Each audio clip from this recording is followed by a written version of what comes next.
Selamat pagi Bapak Ibu Saudara sekalian, puji Tuhan hari ini kita kembali diberi kesempatan untuk bertemu khusus memperingati kenaikan Yesus ke sorga. Saya berharap kita semua walaupun kita ada di rumah masing-masing, kita tetap yakin akan pemeliharaan Tuhan, kita tetap beriman, terutama tetap sehat juga ya. Sehat pikirannya, sehat imannya, juga sehat badannya. Karena pemeliharaan Tuhan atas kita. Nah, kita sama-sama akan membaca beberapa ayat untuk masuk ke dalam firman Tuhan, yaitu pertama Lukas 24 mulai ayat 49. Dan aku akan mengirim kepadamu apa yang dijanjikan Bapakku, tetapi kamu harus tinggal di dalam kota ini sampai kamu diperlengkapi dengan kekuasaan dari tempat maha tinggi. Lalu Yesus membawa mereka keluar kota sampai dekat Betania. Di situ ia mengangkat tangannya dan ia memberkati mereka. Dan ketika ia sedang memberkati mereka, ia berpisah dari mereka dan terangkat ke sorga. Mereka sujud menyembah kepadanya, lalu mereka pulang ke Yerusalem dengan sangat bersukacita. Mereka senantiasa berada di dalam bait Allah dan memuliakan Allah. Mari kita berdoa. Bapa, di dalam nama Tuhan Yesus, terima kasih untuk pagi hari ini. Kami bisa berkumpul secara online. Fisik kami tidak berkumpul, tetapi roh kami bersatu di dalam Engkau. Dengan satu iman, satu keyakinan bahwa Yesus Kristus sudah mati bagi dosa-dosa kami, dikuburkan dan bangkit pada hari yang ketiga. Dan bukan hanya itu, selama 40 hari, Dia menampakkan diri berulang-ulang kepada murid-muridnya. Dan kemudian naik ke sorga. Dan dia menjanjikan akan mengirimkan Roh Kudus untuk menyertai murid-muridnya. Terima kasih Tuhan, pada saat ini biarlah kami tinggal beriman kepadamu, tetap yakin akan pemeliharaanmu dalam seluruh kehidupan kami. Sekalipun ada di antara kami yang tidak bisa terus diam di rumah karena ada tanggung jawab pekerjaan, harus belanja, harus mengerjakan beberapa hal di luar, kami percaya Tuhan, Engkau yang akan melindungi kami. Terima kasih Tuhan, biarlah keluarga kami terpelihara saat ini, bahkan sampai pada kekekalan. Dalam nama Tuhan Yesus dan dengan mengandalkan Roh Kudus yang tinggal dalam hati kami, Engkau akan memberikan pemahaman firman-Mu. Terima kasih Tuhan. Amin. Saudara-saudara, kita melihat pada ayat 53 itu dikatakan bagian B bahwa murid-murid itu mereka pulang ke Yerusalem dengan sangat bersukacita. Nah, ini keadaan yang kita juga pengen seperti ini ya. Sangat bersukacita. Dan bukan hanya itu, kita juga orang-orang beriman. Tapi kita melihat bahwa untuk sampai pada kondisi ini, murid-murid itu perlu waktu. 3,5 tahun dia bersama dengan Tuhan Yesus. Setiap hari dia melihat mujizat, dia melihat bagaimana kuasa Tuhan dinyatakan. Satu hari itu bukan satu mujizat, satu hari mungkin berpuluh-puluh mujizat. Tetapi berkaitan dengan kebangkitan Yesus, firman Tuhan memberitahu kepada kita, murid-murid tidak percaya bahwa Yesus Kristus bisa bangkit. Ketika Maria pertama kali bertemu dengan Tuhan Yesus dan menyampaikan itu kepada rasul-rasul, kepada murid-murid Tuhan Yesus ini, kata firman Tuhan, mereka menganggap ini sebagai omong kosong. Ya. Nah, bagaimana pergumulan mereka ketika awal-awal Yesus Kristus bangkit, di hari-hari pertama Yesus bangkit ini, dalam ketidakpercayaan mereka? Kita akan melihat Yohanes pasal 20, mulai ayat 24. Tetapi Thomas, dari ayat 19, ketika hari sudah malam, pada hari pertama minggu itu berkumpullah murid-murid Yesus di suatu tempat dengan pintu-pintu yang terkunci, karena mereka takut kepada orang-orang Yahudi. Pada waktu itu datanglah Yesus dan berdiri di tengah-tengah mereka dan berkata, damai sejahtera bagi kamu. Dan sesudah berkata demikian, ia menunjukkan tangannya dan lambungnya kepada mereka. Murid-muridnya itu bersukacita karena mereka melihat Tuhan. Maka Yesus sekali lagi berkata sekali lagi, damai sejahtera bagi kamu. Sama seperti Bapa mengutus aku, demikian juga sekarang aku mengutus kamu. Dan sesudah berkata demikian, ia mengembusi mereka dan berkata, terimalah Roh Kudus. Jikalau kamu mengampuni orang, dosamu diampuni, dosanya diampuni. Dan jikalau kamu menyatakan dosa orang tetap ada, dosanya tetap ada. Nah, saudara-saudara, pada waktu Yesus menampakkan diri kepada murid-muridnya yang pertama kali, ini juga dicatat di dalam kitab Lukas pasal 24 ayat 36 sampai 39. Nah, jadi kalau saudara melihat ini, kita lihat di sini bagaimana keadaan murid-murid pada waktu pertama, hari-hari pertama Yesus dibangkitkan. Dikatakan di sini mereka mengisolasi diri dengan pintu-pintu yang terkunci karena mereka takut kepada orang-orang Yahudi. Jadi ketakutan mereka itu menyebabkan mereka berkumpul, ya. Tapi mereka bukan mau persekutuan doa, bukan mau penyembahan, tapi mereka berkumpul dalam ketakutan. Kadang-kadang ada satu saat, saudara, sebetulnya kalau kita pikir ya, dalam keadaan takut ini, kan kita mungkin pernah menasehati atau kita pernah dinasehati, kita harus berdoa, kita harus mencari wajah Tuhan, ya. Kita memuji dan memuliakan namanya. Tapi saudara, ada satu saat di mana mungkin saudara begitu takut ya, sampai-sampai itu lupa semua, ya. Yang hanya tahu kita takut gitu, ya. Tapi saudara-saudara, puji Tuhan, dalam keadaan takut seperti itu, di dalam ruang yang terkunci, tiba-tiba Yesus datang di tengah-tengah mereka. Nah, memang kitab Lukas menceritakan bahwa pada waktu Yesus datang itu mereka takut. Takut apa? Mereka berpikir bahwa Yesus yang sudah dibangkitkan itu hantu. Sampai-sampai untuk membuktikan bahwa Yesus itu betul-betul bukan hantu, Yesus memberikan penjelasan pertama bahwa hantu tidak berdaging dan tidak bertulang. Dan kemudian bukan hanya penjelasan itu, Yesus juga minta makanan. Dan kemudian murid-murid memberikan ikan goreng dan Yesus memakannya di depan mereka semua. Jadi artinya kalau hantu tidak makan ikan goreng, orang makan ikan goreng. Kemudian saudara-saudara, dia juga mengatakan damai sejahtera bagi kamu untuk kedua kalinya. Dan ini yang aneh, yang ajaib. Yesus berkata demikian, sama seperti Bapa mengutus aku, demikian juga sekarang aku mengutus kamu. Dan sesudah berkata demikian, ia mengembusi mereka dan berkata, terimalah Roh Kudus. Murid-murid pada waktu itu berkumpul dalam keadaan takut kepada orang Yahudi, bukan takut kepada Tuhan. Kita memang di berbagai ayat itu dikatakan hendaklah kita takut kepada Tuhan. Tetapi mereka itu takut kepada orang Yahudi. Tetapi pilihan Tuhan atas murid-murid ini tidak diubah. Yesus tidak mencari murid yang lain, yang lebih sungguh-sungguh, yang lebih setia, yang lebih beriman, ya. Tapi pilihan Yesus atas murid-muridnya ini tetap sama. Ketika dia memilih pertama kali murid-muridnya, kamu akan kujadikan penjala manusia, bukan lagi penjala ikan. Sebab itu dikatakan oleh firman Tuhan, sama seperti Bapa mengutus aku, demikian aku mengutus kamu. Saudara bayangkan orang yang sedang ketakutan, dan takutnya bukan takut kepada Tuhan, tapi takut kepada orang Yahudi. Tuhan mengatakan, seperti Bapa mengutus aku mengutus kamu. Dan sesudah itu ia berkata, mengembusi mereka dan berkata, terimalah Roh Kudus. Terimalah Roh Kudus. Saudara-saudara, ini suatu hal yang luar biasa. Kelemahan kita, kekurangan kita tentu akan menghalangi, tetapi tidak akan menghalangi pilihan Tuhan atas kita. Karena dia tahu kemampuan manusia, kata firman Tuhan di bagian lain, dia tahu kita itu hanya debu tanah.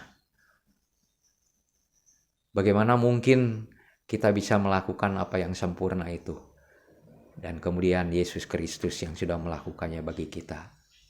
Dia mati di atas kayu salib bagi kita, menyelesaikan semua kekurangan dan kelemahan kita, menanggung kelemahan kita, menanggung sakit penyakit kita. Teruskan lagi saudara. Nah, pada waktu pertemuan pertama ini, Thomas tidak ada ya. Ya nggak tahu, mungkin Thomas ada keperluan apa ya. Tapi yang jelas pada waktu itu tidak datang. Kita lihat Yohanes 20 ayat 24, tetapi Thomas, seorang dari ke-12 murid itu yang disebut Didimus, tidak ada bersama-sama dengan mereka. Ketika Yesus datang ke situ, maka kata murid-murid yang lain kepadanya, "Kami telah melihat Tuhan." Tetapi Thomas berkata kepada mereka, "Sebelum aku melihat bekas paku pada tangannya, dan sebelum aku mencucukkan jarinya ke dalam bekas paku itu, dan mencucukkannya tanganku ke dalam tambungnya, sekali-kali aku tidak akan percaya." Saudara, puji Tuhan, kita bersyukur kepada Tuhan bahwa kejujuran kita kepada Tuhan di dalam kelemahan kita akan secara khusus ditangani oleh Tuhan. Akan secara eksklusif Tuhan melayani kita. Sama dengan kepada Thomas. Ayat 26, 8 hari kemudian murid-murid Yesus berada kembali dalam rumah itu. Dan Thomas bersama-sama dengan mereka. Nah sekarang setelah 8 hari dari pertemuan itu, Yesus kembali hadir dan kali ini Thomas ada. Sementara pintu terkunci, nah, kembali diterangkan pintu terkunci. Jadi rupanya keadaan mereka itu belum berubah saudara ya, soal ketakutannya ini. Yesus datang dan ia berdiri di tengah-tengah mereka dan berkata, "Damai sejahtera bagi kamu." Saudara, satu ciri yang luar biasa ya. Ketika Yesus hadir, damai sejahtera bagi kamu, damai sejahtera bagi keluargamu, damai sejahtera bagi keluarga besarmu, damai sejahtera bagi kamu. Saudara-saudara, dikatakan kemudian secara khusus dia berkata, kemudian ia berkata kepada Thomas, "Taruhlah jarimu di sini dan lihatlah tanganku. Ulurkanlah tanganmu dan cucukkan ke dalam lambungku, dan jangan engkau tidak percaya lagi, melainkan percayalah." Thomas menjawabnya, "Ya Tuhanku dan Allahku." Saudara, saya bisa membayangkan pada waktu itu kalau saudara dan saya jadi Thomas.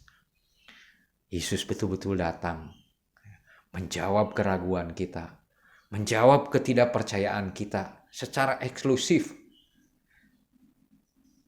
Dia datang spesial untuk Thomas ini. Dia tidak datang memarahi Thomas. Dan dia datang tidak menghardik Thomas karena ketidakpercayaannya ini. Tetapi dia datang untuk meneguhkan iman Thomas. Jadi apa yang dilakukan Yesus selama 40 hari berulang-ulang menemui murid-murid ini. Supaya mereka punya kepastian bahwa Yesus sungguh bangkit. Termasuk Thomas ini. Saudara, ketika Thomas disuruh mencucukkan tangannya ke bekas luka di lambungnya ini, Thomas tidak berkata, "Baik, Rabi, saya akan melakukan itu." Tetapi justru dia berkata, "Ya Allahku, ya Tuhanku." Saya tidak kebayang ya, mungkin dia juga akan mengeluarkan air matanya. Dari satu dia sedih karena dia kok nggak percaya, padahal 10 orang sudah menceritakannya kepada dia.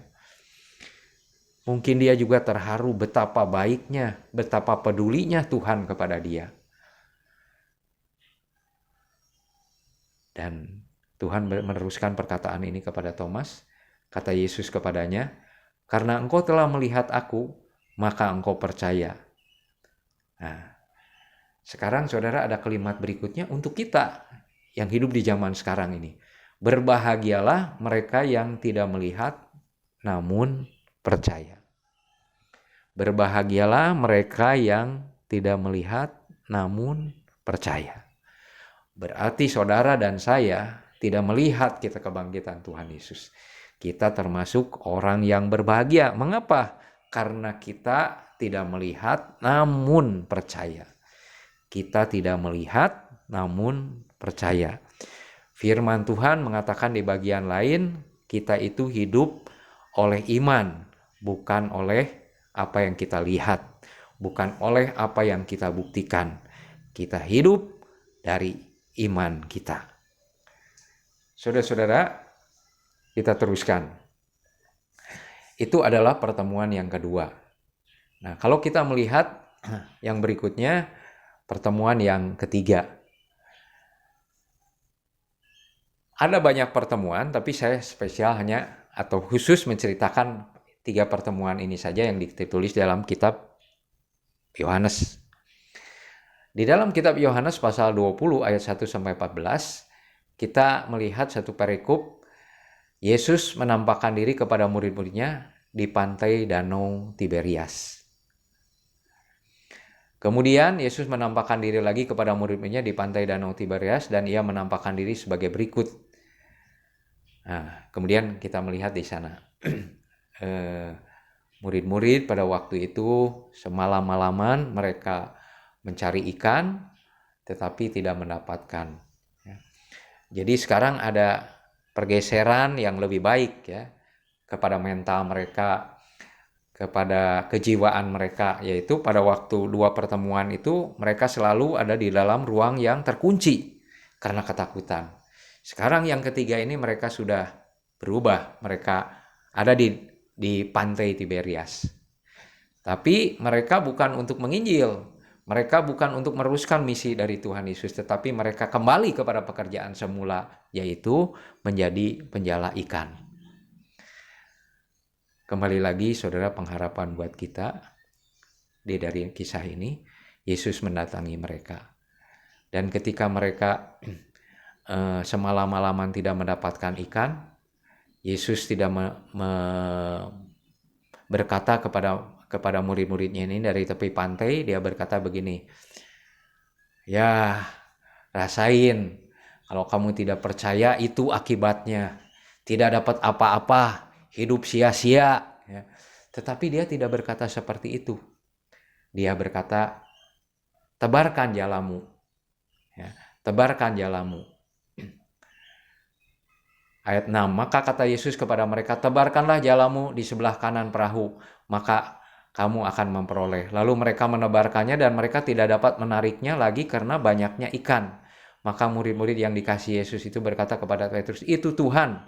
Dan ketika Petrus mendengar bahwa ia adalah Tuhan, maka ia mengenakan pakaiannya, sebab ia tidak berpakaian, lalu terjun ke dalam danau. Murid-murid lain datang dengan perahu dan mereka tidak jauh dari darat, hanya kira-kira 200 hasta saja, dan mereka menghela jala yang penuh ikan. Ketika mereka tiba di darat, mereka melihat api arang yang di atasnya ikan dan roti. Kata Yesus kepada mereka, bawalah beberapa ikan yang baru kamu tangkap itu. Simon Petrus naik ke perahu lalu menghela jala ke darat penuh ikan-ikan besar, 153 ekor banyaknya, dan sungguh pun sebanyak itu jalannya tidak koyak. Kata Yesus kepada mereka, marilah dan sarapanlah. Tidak ada di antara murid-murid yang berani bertanya kepadanya, siapakah engkau? Sebab mereka tahu bahwa ia adalah Tuhan. Yesus maju ke depan, mengambil roti dan memberikannya kepada mereka, demikian juga ikan itu. Dan itulah ketiga kalinya Yesus menampakkan diri kepada murid-muridnya dan sesudah ia bangkit dari antara orang mati. Saudara, pada waktu itu setelah mereka ke pinggir, Yesus juga tidak memarahi mereka, tetapi dia berkata, marilah, sarapanlah. Dan kemudian Yesus membagikan roti dan membagikan ikan. Dan mereka semua tidak ada yang berani bertanya. Pasti hati mereka bercampur aduk, saudara. Mereka bingung, mereka satu sisi takut, satu sisi harus bagaimana. Ya. Dan kembali mereka mengingat apa yang pernah terjadi di saat pertama kali Yesus memanggil mereka. Peristiwa yang mirip. Kemudian apalagi saudara yang dilakukan oleh Yesus kepada murid-muridnya ini? Apalagi yang dilakukan oleh Yesus kepada murid-muridnya selama 40 hari ini? Kita kembali kepada kitab Lukas. Ayat 24, ayat 44. Ia berkata kepada mereka, inilah perkataan yang telah kukatakan kepadamu ketika aku masih bersama-sama dengan kamu. Yakni bahwa harus digenapi semua yang tertulis tentang aku tentang Yesus dalam kitab Musa, kitab Nabi-Nabi, dan kitab Mazmur. Jadi Yesus itu kembali menjelaskan tentang kitab suci, dalam hal ini kitab Musa, kitab Nabi-Nabi, dan kitab Mazmur. Tentang siapa? Tentang dirinya, tentang Mesias, tentang Juru Selamat. Jadi saudara, sepanjang Kejadian sampai dengan Maleakhi itu, apa yang disampaikan itu adalah tentang Juru Selamat yang akan datang. Tentang Juru Selamat yang akan menanggung dosa-dosa kita. Dan kemudian dia berkata di ayat 45, lalu Yesus membuka pikiran mereka sehingga mereka mengerti kitab suci. Saudara, sebagian besar dari kita sudah secara teratur membaca Alkitab. Mungkin tanpa terasa kita udah hampir menyelesaikan satu Alkitab penuh. Sekarang sudah pada kitab Hosea. Mungkin ada kelompok lain dengan kitab-kitab yang lainnya. Tetapi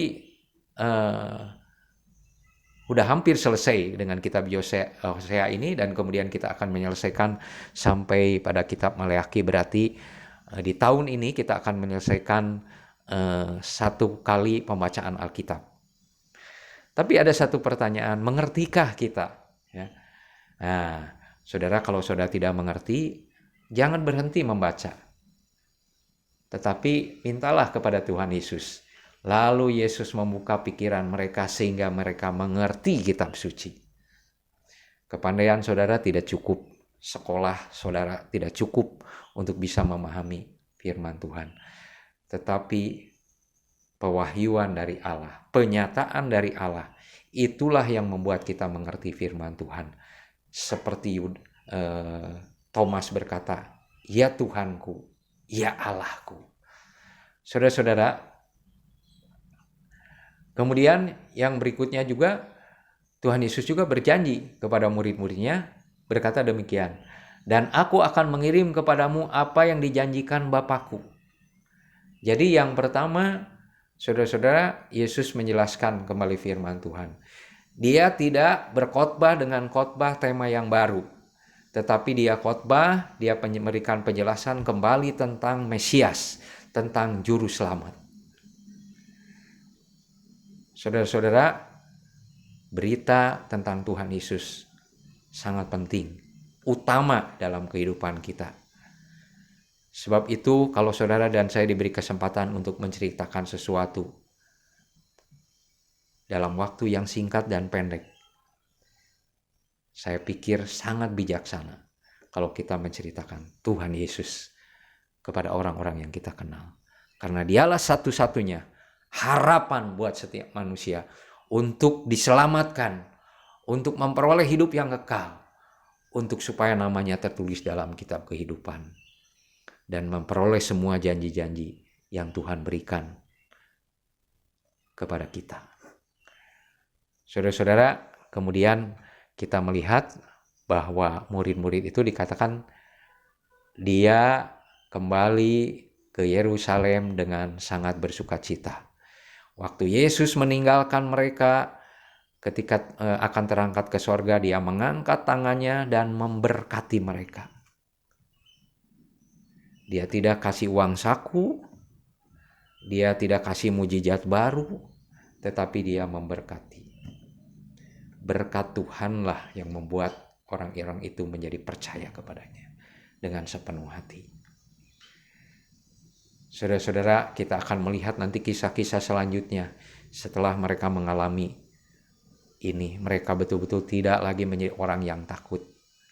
Kata firman Tuhan, mereka berada setiap hari di bait Allah memuliakan Tuhan. Dan kalau dia berada di dalam rumah yang sama, sekarang mereka tidak dalam ketakutan lagi. Tetapi Kisah Rasul ayat 14 mengatakan demikian, saudara-saudara. Apa yang mereka lakukan selama mereka berkumpul di sana? Mereka semua bertekun dengan sehati dalam doa bersama-sama dengan beberapa perempuan serta Maria ibu Yesus dan dengan saudara-saudara Yesus. Jadi saudara, mereka sekarang menantikan janji Tuhan. Mereka tidak tahu berapa lama janji Tuhan mencurahkan Roh Kudus itu kepada mereka. Apakah 1 hari, 1 minggu, 3 hari, atau berapa hari. Dan kemudian kalau kita sudah bisa membaca, yaitu setelah 10 hari. Ya, dari sejak Yesus naik ke sorga atau disebut hari Pantekosta. Turunnya Roh Kudus, hari lahirnya gereja. Nah, saudara-saudara, kalau kita sekarang menarik kisah-kisah ini kembali kepada hidup kita sekarang. Yang pertama, saudara, kebangkitan Yesus. Satu berita yang luar biasa. Sekarang kenaikan Tuhan Yesus, karyanya di dunia ini sudah selesai. Ya. Kita sekarang tinggal akan menantikan kedatangan Yesus yang kedua kali untuk menjemput kita. Dan kalau kita keburu udah meninggal, dia akan membangkitkan kita yang pertama-tama. Setelah itu yang hidup akan diubahkan oleh Tuhan. Dan selanjutnya kita akan berkumpul bersama-sama dengan dia selama-lamanya. Nah, sementara kita hidup sekarang ini, saudara mungkin sekarang dalam ketakutan, saya ingin mengatakan dari firman Tuhan kembali, damai sejahtera bagi kamu. Damai sejahtera bagi kamu. Dan kalau saudara merasa dalam keadaan sekarang ini, saudara merasa kecil, saudara merasa kurang beriman, bahkan mungkin saudara rasanya tidak beriman. Pada saat ini, Yesus mengasihi saudara. Dia akan menghampiri saudara. Dia akan meneguhkan iman saudara. Supaya saudara bisa melewati masa ini. Bukan dengan ketakutan. Tetapi dengan sangat bersukacita. Dengan tekun berdoa. Dengan penuh pengharapan kepada Tuhan. Damai sejahtera bagi kamu. Damai sejahtera bagi kamu. Amin. Kita akan berdoa. Bapa, di dalam nama Tuhan Yesus kami mengucap syukur pada pagi ini. Terima kasih untuk firman Tuhan yang sudah kami dengar. Dan biarlah dimanapun kami berada mendengarkan bagian firman Tuhan, kami boleh diteguhkan, kami boleh dihiburkan, kami boleh dikuatkan. Bahkan lebih dari itu, biarlah melalui kami orang-orang lain juga dikuatkan. Biarlah firman-firman ini berbicara terus kepada kami Tuhan di dalam hati. Mengobarkan keyakinan kami kepadamu. Bahwa Engkau sungguh peduli, bahwa Engkau sungguh mengasihi kami. Tidak ada hal lain yang Kau berikan kepada kami selain kasih-Mu yang tidak terbatas. Kasih karunia-Mu yang melampaui kelemahan kami. Kasih karunia-Mu yang melampaui keraguan kami. Cukup bagi kami untuk kami bisa mendapatkan yang terbaik yang dari Tuhan yang disediakan. Terima kasih Tuhan. Berkati saudara-saudara kami yang masih bekerja di dalam masa-masa pandemi ini. Lindungi. Dan biarlah dia boleh menjadi berkat dimanapun dia berada di kantornya. Kalau dia berhubungan dengan konsumen, dia jadi berkat bagi konsumen. Diteguhkan, dikuatkan, dimampukan ya Tuhan. Bagi kami yang ada di rumah, biarlah kami ada di rumah betul-betul sangat bersukacita. Biarlah digantikan keluhan kami, kebosanan kami dengan kedekatan dengan Tuhan. Hati yang berkobar-kobar karena Tuhan Yesus. Terima kasih Tuhan. Terima kasih Tuhan. Kami mengucap syukur. Turunlah kiranya damai sejahtera di dalam nama Yesus Kristus dan dalam persekutuan Roh Kudus. Biarlah itu menjadi milik pusaka kita sekarang ini dan sampai selama-lamanya. Amin.